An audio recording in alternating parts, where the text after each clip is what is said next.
Ini minggu pertama di bulan Mei, jadi kita beralih topik dari Matius 5, ya maksudnya kita jalan terus menyusuri semua ayat-ayat yang ada. Dan hari ini dan sepanjang bulan Mei, ayat pokoknya adalah dari pasal 5 itu ayat 33 sampai 37. Nah kalau saudara lihat itu mengenai sumpah sebenarnya.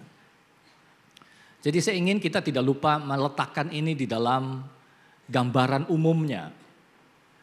Jadi Yesus sedang menunjuk pada banyak praktek pada masa itu. Jelas banyak praktek yang sudah menyimpang. Lalu Yesus memberikan arti kembali, ya merefresh kembali, membawa itu pada tujuan yang semula. Jelas mengoreksi. Tapi bagi saya ini lebih banyak membawa kita pada tujuan yang hakikinya. Mengapa perintah itu muncul? Dan ini menyangkut hal yang paling praktis sehari-hari, saudara. Di dalam relasi kita satu dengan yang lain, di dalam menjaga hati. Hal-hal yang paling praktis sebenarnya. Nah jadi bagaimana kita menghubungkan, ini teks yang usianya sudah 2000 tahun, dengan kehidupan kita sekarang. Yaitu kita melihat juga praktek yang terjadi pada hidup kita saat ini. Nah beberapa hal mungkin sudah berubah, beberapa hal mungkin sudah tidak dilakukan. Ya, misalkan topik hari ini mengenai bersumpah. Ya, sumpah itu hanya ada di dalam ranah legal, ya, di pengadilan misalkan. Ya, kita nggak tahu di luar sana. Mungkin banyak orang yang masih suka bersumpah. Tapi yang jelas praktek ini minimal di jemaat kita yang sudah jarang kan. Sumpah loh saya begini. Ya, entah kalau ada yang masih punya kosakata seperti itu. Nah, kita akan lihat dasarnya dari mana, saudara. Ya, nah silakan dimunculkan slide-nya. Jadi saya beri judulnya adalah bobot perkataan. Perkataan itu ada bobotnya, saudara. Nah pertanyaannya seberapa berbobot? Ataukah bisa diabaikan, dianggap kata-kata hampa kosong, atau memang ada bobotnya? Nah kita memang hidup di tengah-tengah dunia, kita ini dikelilingi sebenarnya oleh pesan-pesan, oleh berbagai gagasan, dan jelas disampaikannya pakai kata-kata. Tapi berapa persen dari semua hujan kata-kata itu yang berupa kebenaran, saudara? Ya, berapa persen yang benar? Nggak tahu ngitungnya gimana ya. Tapi pokoknya ini dunia kata-kata. Ya. Mempengaruhi hidup kita, mengharuskan kita memberikan respon tertentu, tindakan tertentu. Tapi sebenarnya berapa persen yang benar? Nah kita coba cek satu bidang yang membombardir kita setiap hari. Iklan, saudara. Ya, iklan. Advertising. Nah ini kan memang dulu memang rasanya, ya karena saya bisa punya pembanding sih ya. Iklan zaman dulu, iklan zaman sekarang. Iklan zaman sekarang lebih cerdas. Karena apa? Ilmunya berkembang kan. Ya, dari marketing lalu ada subnya, ya advertising itu di riset terus, saudara. Jadi orang meluncurkan iklan pakai studi dulu. Studinya artinya tingkah laku orang itu dipelajari. Ya bagaimana sih alam berpikirnya dibagi segmen-segmen usia ini kita mau nyasarnya kemana, budaya di belakang mereka gimana. Nah lalu disusun konsepnya dan akhirnya kan diformulasikan dengan kata-kata. Gimana ini supaya masuk gitu ya. Nah, jadi ilmu itu berkembang terus sehingga makin canggih. Tapi sekaligus ini bikin kita makin bingung. Banyak disinformasi sebenarnya. Saudara ambil contoh aja. Ya karena saya yakin kita semua sudah beres dalam hal ini. Orang mengiklankan rokok misalkan ya. Saudara sebenarnya kalau kita pikir secara logika kita yang cukup sehat nih. Itu kan sebenarnya orang jualan racun, betul nggak? Jualan madat lah. Ya ini omongan kasarnya, ya maaf. Ya memang begitu. Tapi mengapa bisa diiklankan? Ini logikanya aja saya pikir nggak ketemu, saudara. Berbagai nasihat yang benar, yang sehat, ya semua juga mengakui itu tidak sehat.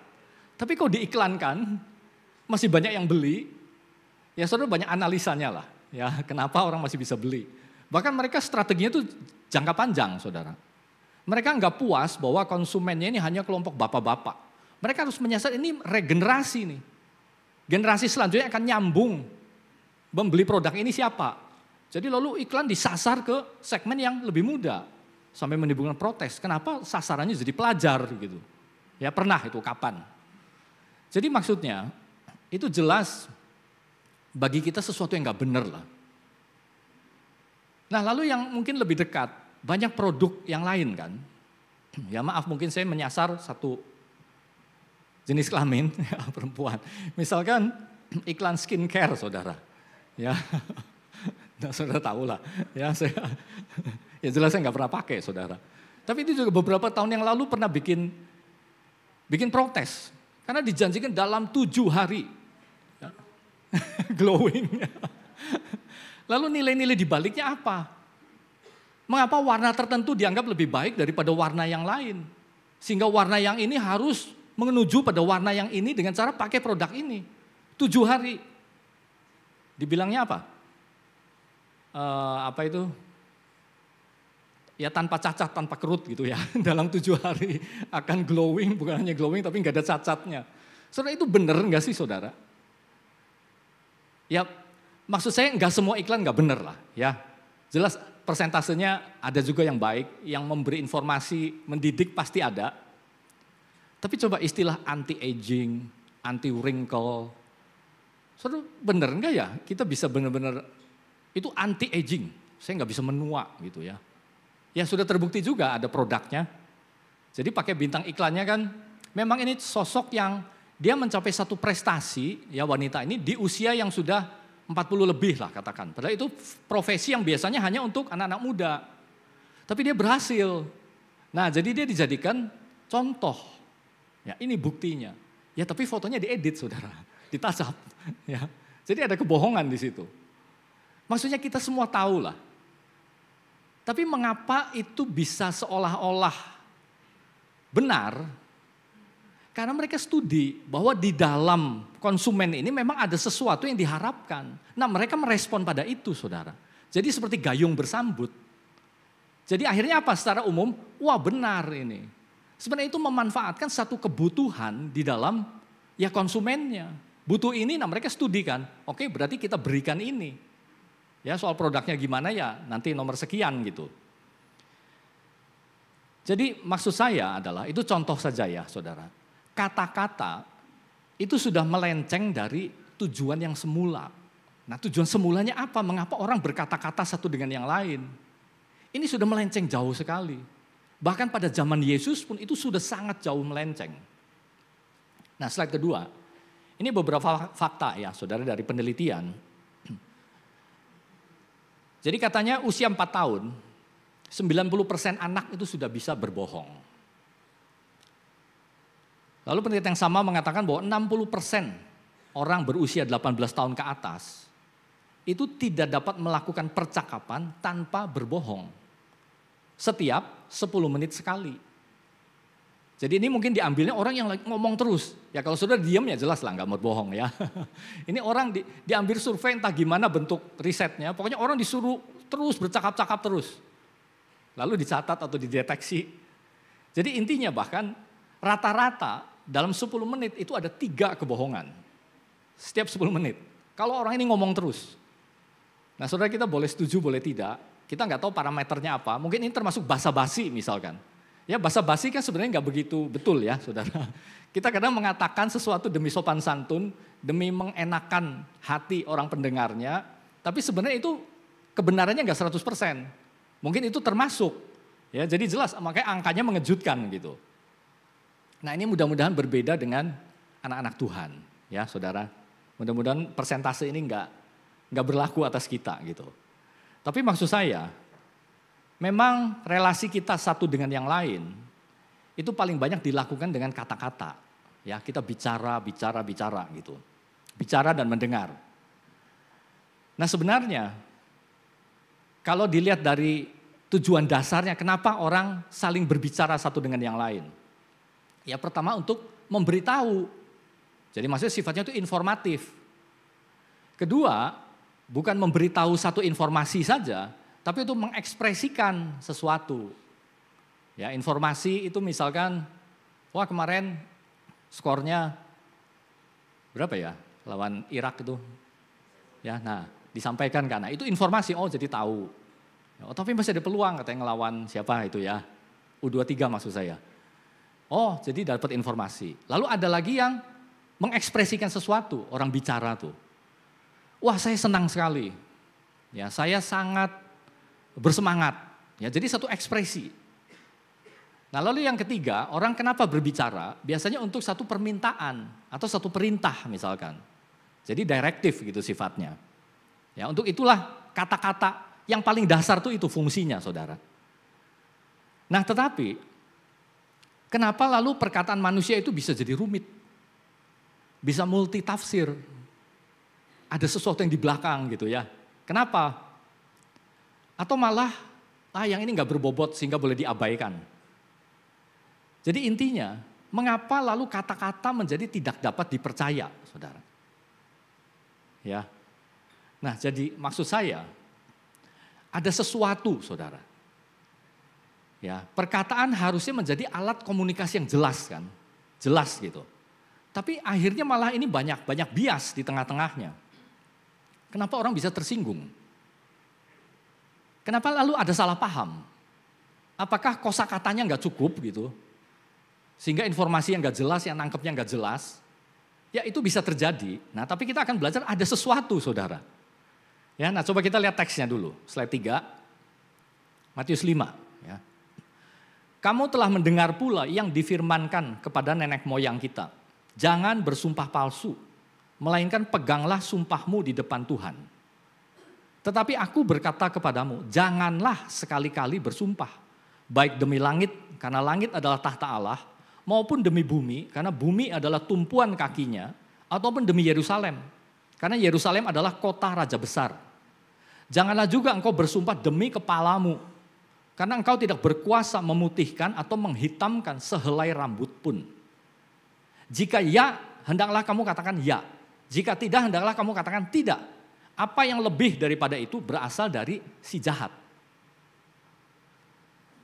Saudara, yang Yesus sampaikan di awal ini, kamu telah mendengar yang difirmankan kepada nenek moyang kita, itu memang mengacu pada praktek-praktek yang berlaku sepanjang perjanjian lama dan berlangsung sampai saat itu.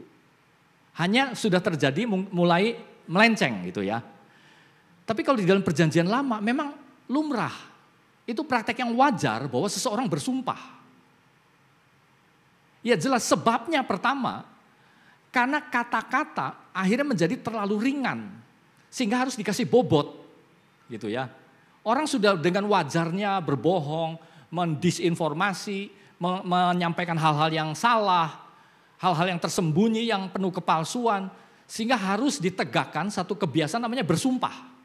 Nah ini dianggap mengikat orang, sejak perjanjian lama saudara bahkan.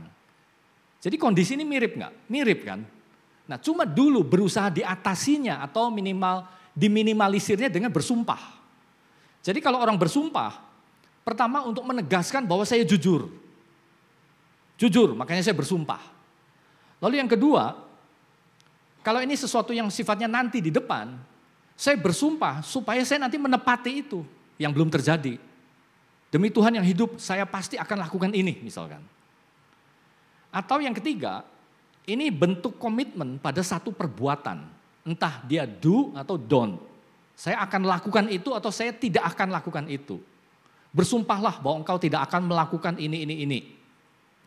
Ya, salah satunya misalnya waktu Yonatan mendorong Daud, ya saudara masih ingat Payan bagian mengenai Mephiboset, satu sumpah bahwa Daud akan memelihara terus keturunannya Yonatan. Dan akhirnya digenapi waktu dia memberikan kasih karunia kepada Mephiboset gitu ya.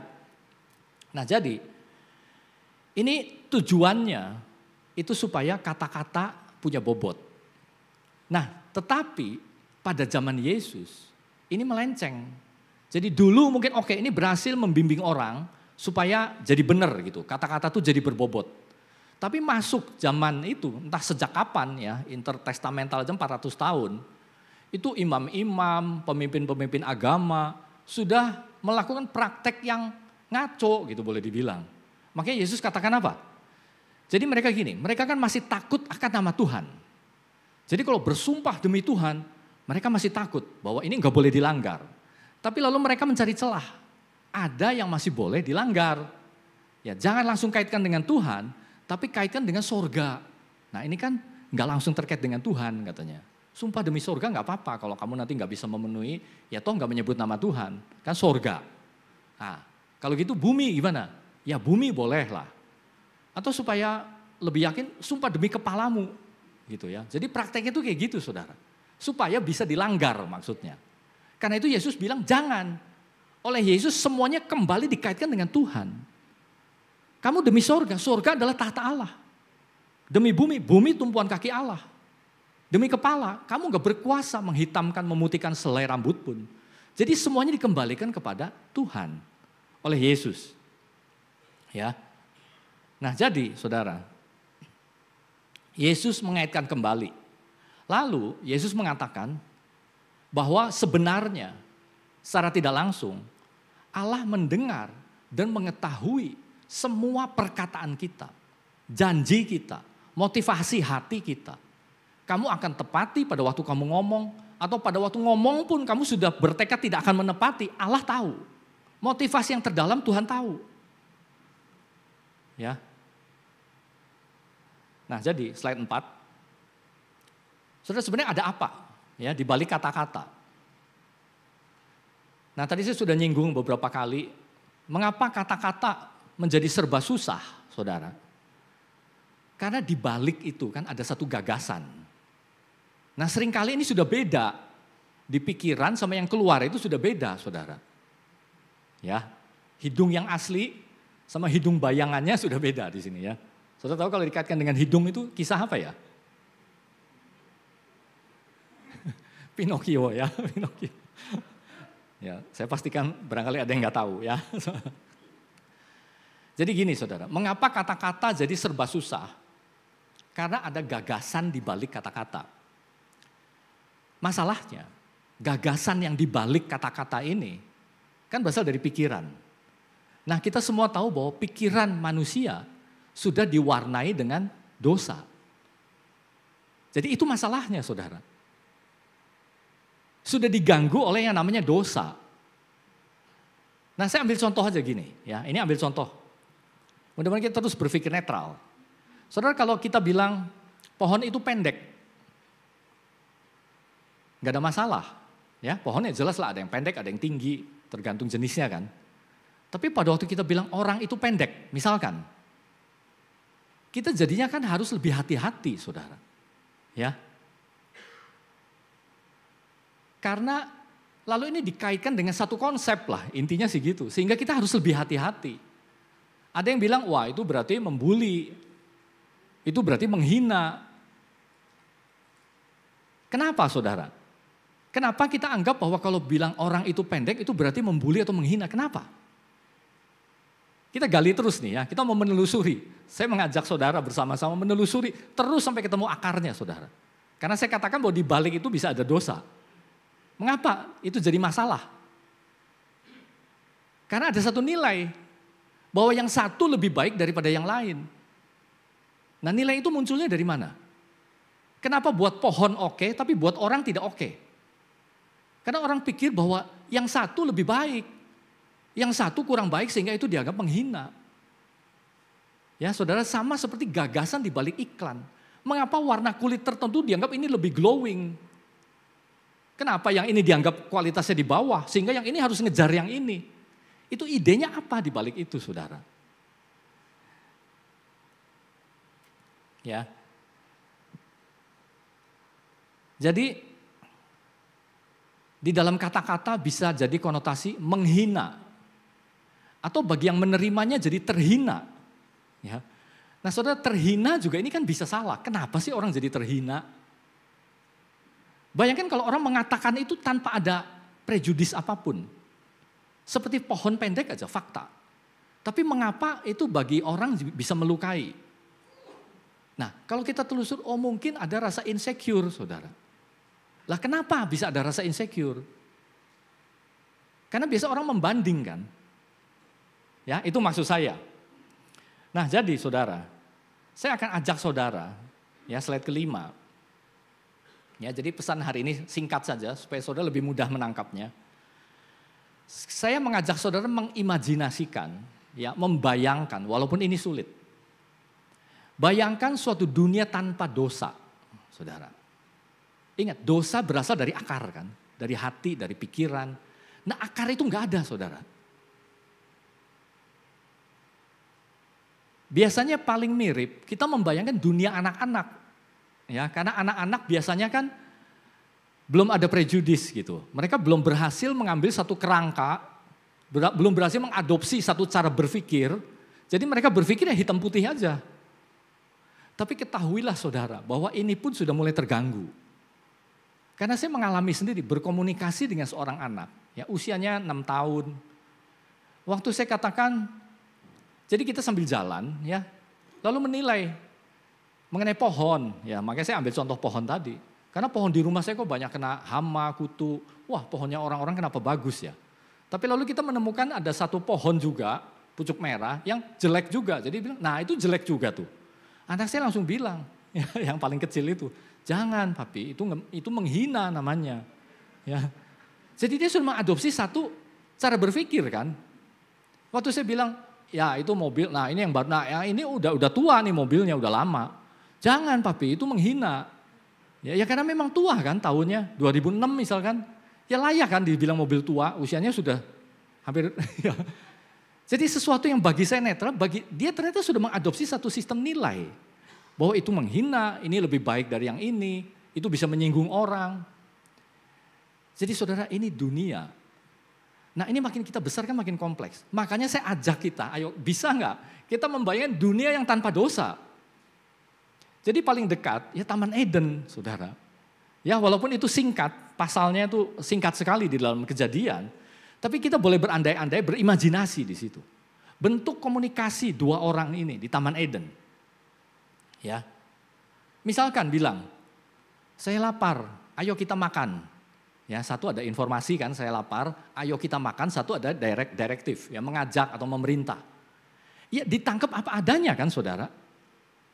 Oh orang lapar, berarti ngajak saya makan. Kan gitu, sangat netral sekali, zero pokoknya. Nggak ada baik, nggak ada buruk. Tapi di dalam cara berpikir yang sudah mulai melenceng, lalu muncul kan, ini orang kok makan terus ya? Jangan-jangan dia gluteni nih.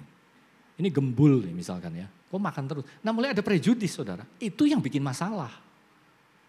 Jadi seandainya kita bisa berkata-kata satu dengan yang lain.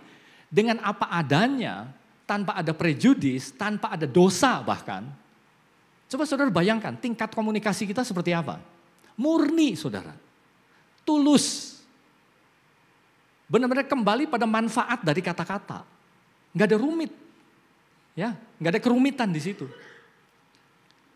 Misalkan di dunia yang tanpa dosa, berandai-andai, kita bilang, oh rambut kamu tertiup angin, rambutnya jadi acak-acakan. Ya seperti itu kan informasinya saudara. Tapi begitu ada prejudis, bilang apa? Apa maksudnya ya? Apa suruh saya keramas apa gimana? Ya. Rambut saya jelek apa? Tersinggung, ya insecure. Ya itu contoh sederhana saudara.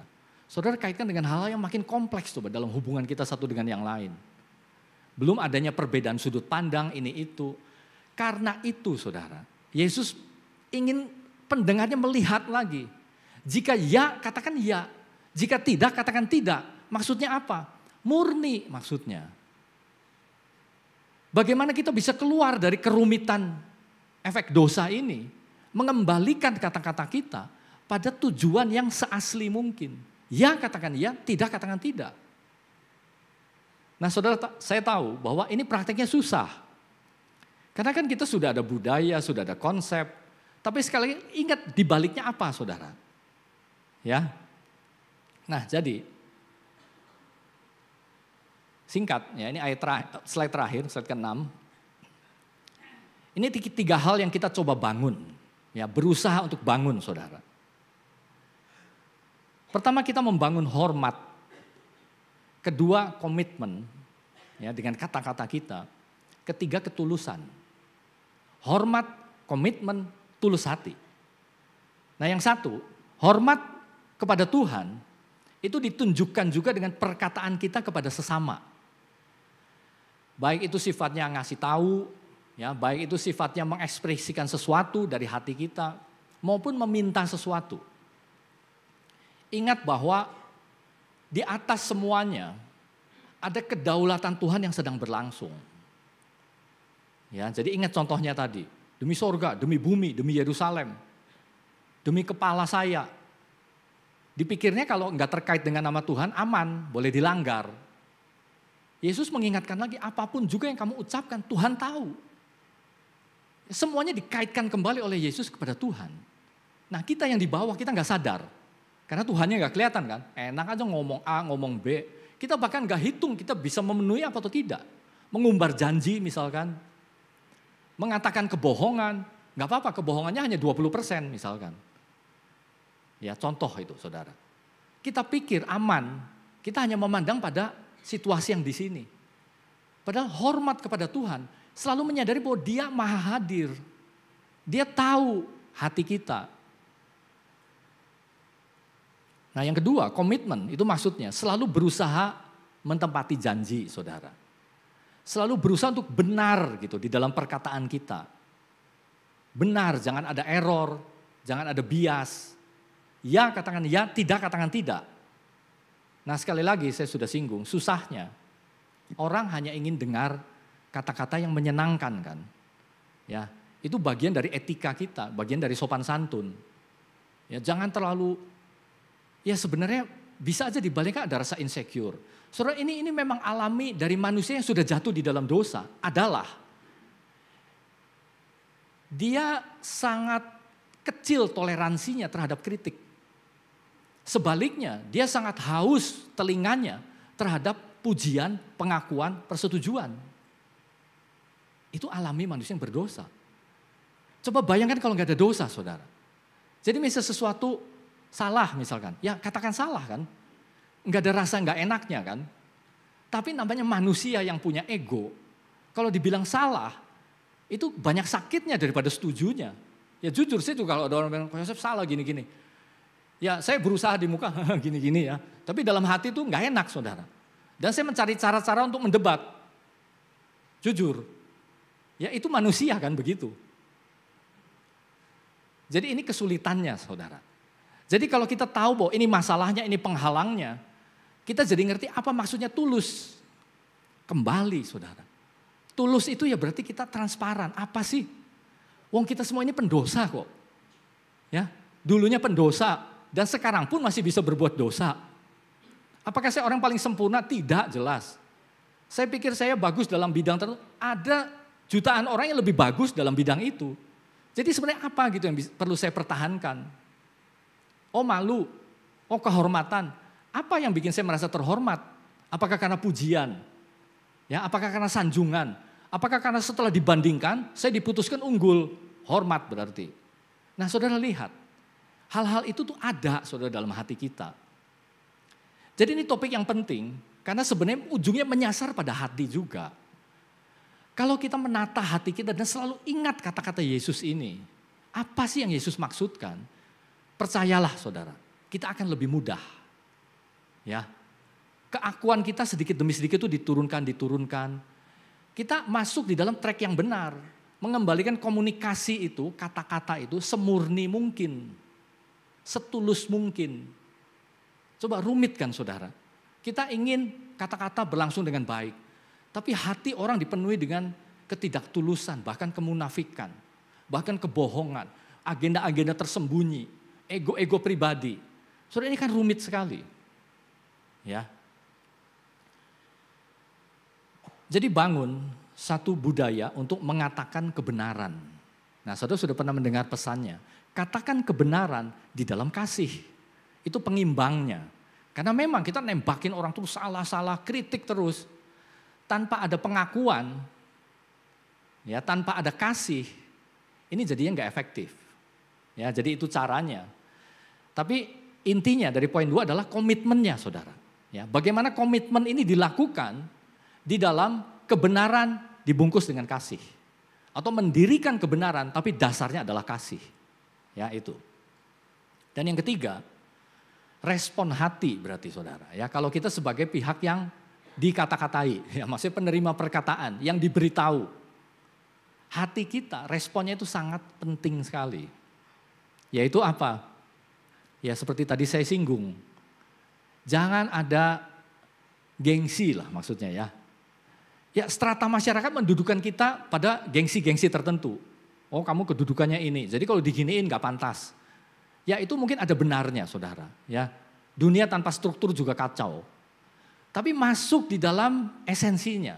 Hati kita sebenarnya sama semua di hadapan Tuhan. Bungkus-bungkus itu, kedudukan itu kan sifatnya fana.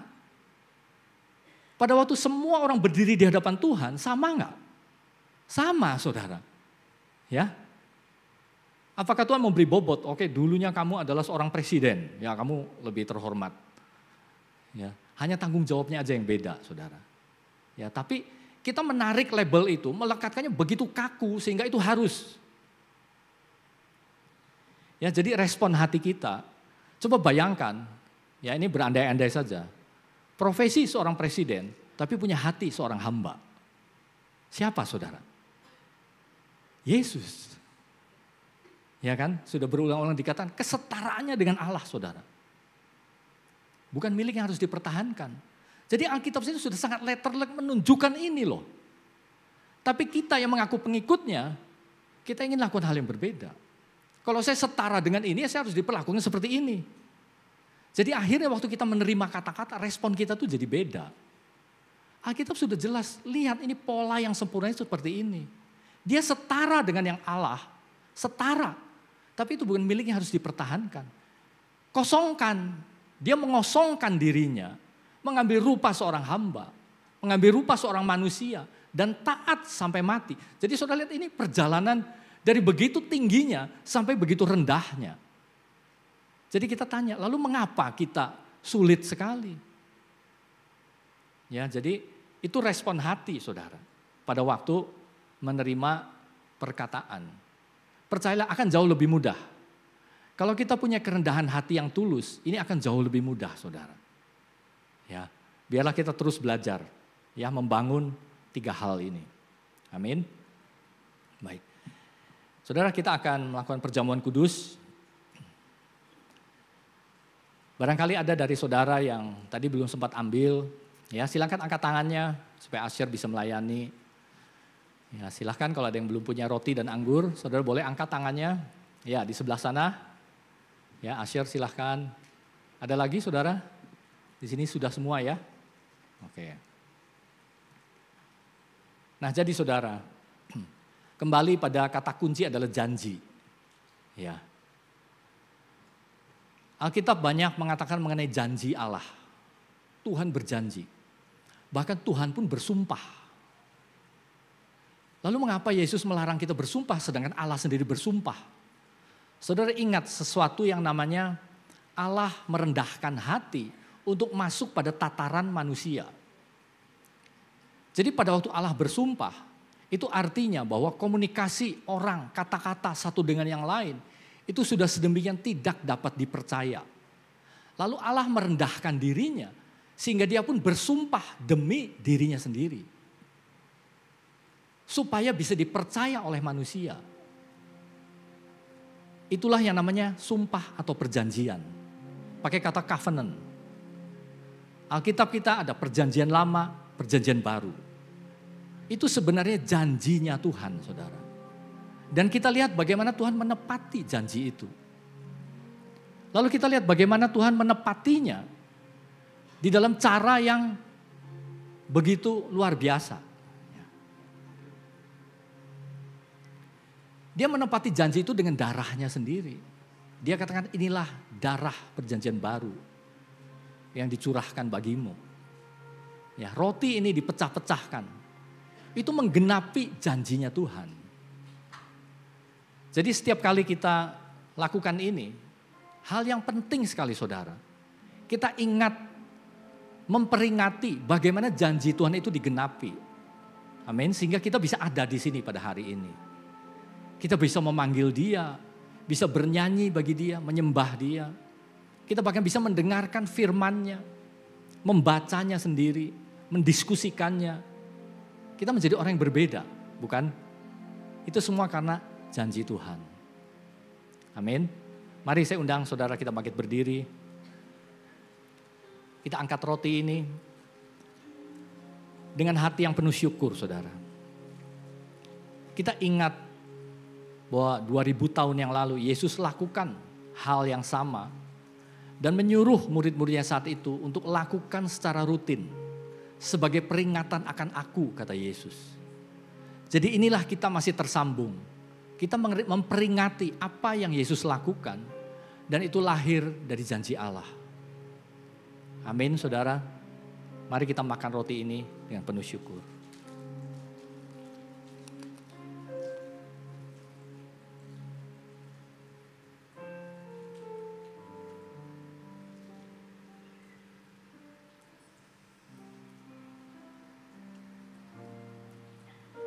Lalu Yesus menunjuk dengan sangat jelas bahwa cawan ini, bahwa anggur ini adalah darahku.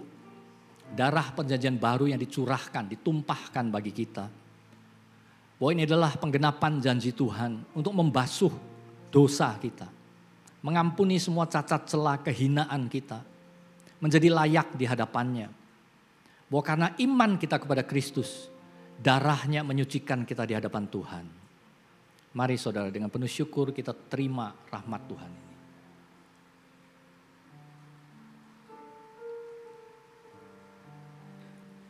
Mari kita berdoa. Tuhan, betapa indahnya janji-Mu bagi kami. Bahwa Engkau Allah sendiri bersumpah dan berjanji. Lalu tangan-Mu bekerja di sepanjang peradaban sejarah manusia. Bagaimana janji yang kekal itu secara bertahap melalui waktu demi waktu semakin digenapi. Sehingga sampai pada hari Kristus itu. Pada waktu dia naik ke kayu salib. Memberikan tubuhnya, mencurahkan darahnya bagi kami. Betapa indahnya janji-Mu ya Tuhan. Karena di balik itu, Engkau menyediakan bagi kami satu hidup yang kekal. Satu hidup yang berkemenangan. Satu pemulihan. Bukan hanya perbaikan, tapi pemulihan yang total Tuhan. Dan itu akan lebih digenapi lagi pada waktunya nanti. Kami bersyukur untuk segala janji-Mu. Biarlah Tuhan juga mengajarkan kami. Bagaimana kami memperlakukan setiap kata-kata kami. Mengikuti teladan Yesus Kristus sendiri. Kami mengucap syukur ya Tuhan. Terima kasih Tuhan. Hanya di dalam nama Tuhan Yesus. Amin.